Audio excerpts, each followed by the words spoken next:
Have you ever walked past a stranger and felt, just for a fleeting second, that their pain was too heavy to ignore?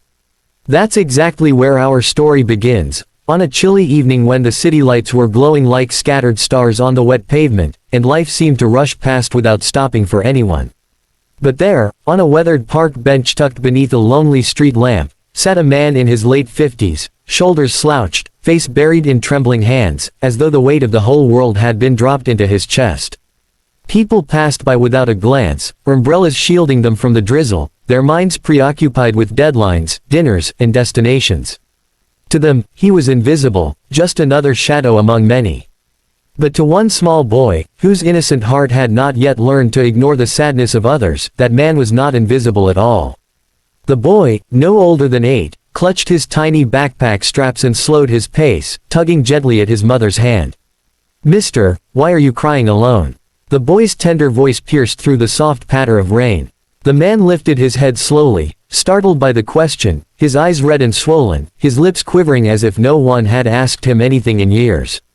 For a long moment, he simply stared at the boy, the way someone stares at a miracle they never expected. His voice, when it finally emerged, was cracked and fragile. "Because, I have no one left to listen." The mother tried to tug her son along, whispering that they shouldn't bother strangers, but the boy planted his feet firmly on the ground and refused to move. With the kind of courage only a child can have, he looked at the man again and said softly, "Do you need a hug?"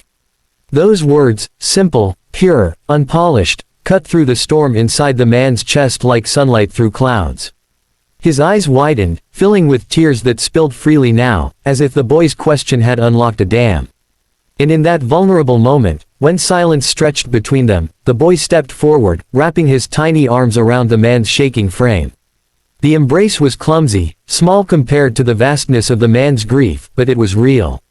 It was warm. It was enough to make him collapse into sobs, holding onto that fragile thread of kindness as though it were a lifeline. You see, dear listener, this wasn't just a chance encounter, it was the beginning of a story that would change both of their lives forever. Because behind every tear lies a story, and behind every story lies a reason. And when you take the time to listen, you might just find pieces of yourself in someone else's brokenness. That night, under the dim light of a lonely lamp, the man told the boy things he had not spoken aloud in years. His name was Daniel, once a proud father and a loving husband. But life, as it often does, had stolen away more than he could bear. His wife, Sarah, had been his anchor, his safe place in a chaotic world, until illness took her too soon. His daughter, Lily, whom he adored beyond measure, had drifted away after a bitter argument years earlier, choosing silence over reconciliation. And now, all that remained was the echo of laughter in an empty house, photographs collecting dust, and a heart that grew heavier with every sunrise. "I sit here every evening," Daniel confessed, his voice trembling, "hoping someone will notice me. Hoping someone will see that I am still here, even if I don't feel alive anymore." The mother, who had intended to pull her son away, found herself frozen in place, tears forming in her own eyes as she listened. The boy tightened his hug, whispering, "You're not alone anymore, mister. I see you." Those words were more healing than any medicine, more powerful than any sermon. They planted a seed in Daniel's weary soul, a seed of hope that maybe, just maybe, life could still hold moments of connection worth living for. And as the rain cleared and the night sky revealed scattered stars, the boy finally pulled back, his smile as bright as the moon. He didn't know the weight of what he had done, nor did he understand how his simple act of kindness had just saved a man from giving up entirely. But he knew one thing, the world felt different now. Kinder, softer, more alive. That night, as mother and son walked away, Daniel whispered a silent promise to himself: he would not give up. He would try, for the boy who cared, for the hug that reminded him he still mattered. And you, dear viewer, as you listen to this story, remember that sometimes all it takes to change a life is a single question, a single gesture, a single hug. So let me ask you now, if this story touched your heart, if it made you pause and feel something deep within, would you give us your support? Hit the like button, subscribe to the channel, and share this story with someone who needs a reminder that they are not alone.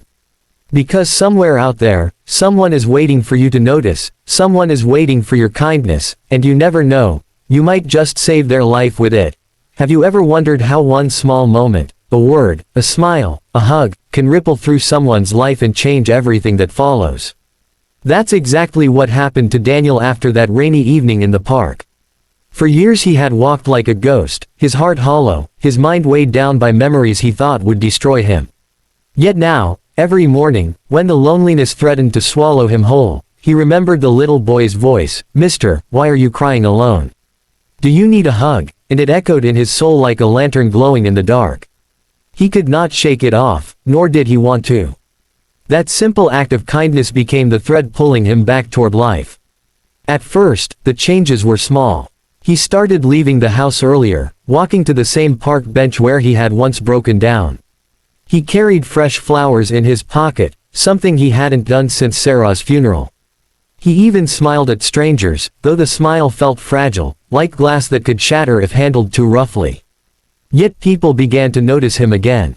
A nod from a passerby, a gentle greeting from the old man who walked his dog, even the street vendor who sold him tea began to ask, "How are you today?"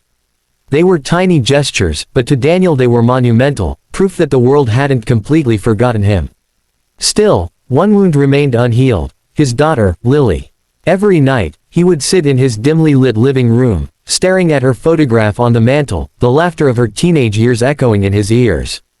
The pain of their last argument replayed in his mind like a cruel loop. She had wanted freedom, independence, dreams he couldn't understand at the time. His stubbornness, his inability to let her go her own way, had pushed her out the door. And pride, his greatest enemy, had kept him from reaching out. Years had gone by, and silence had become a wall taller than any mountain.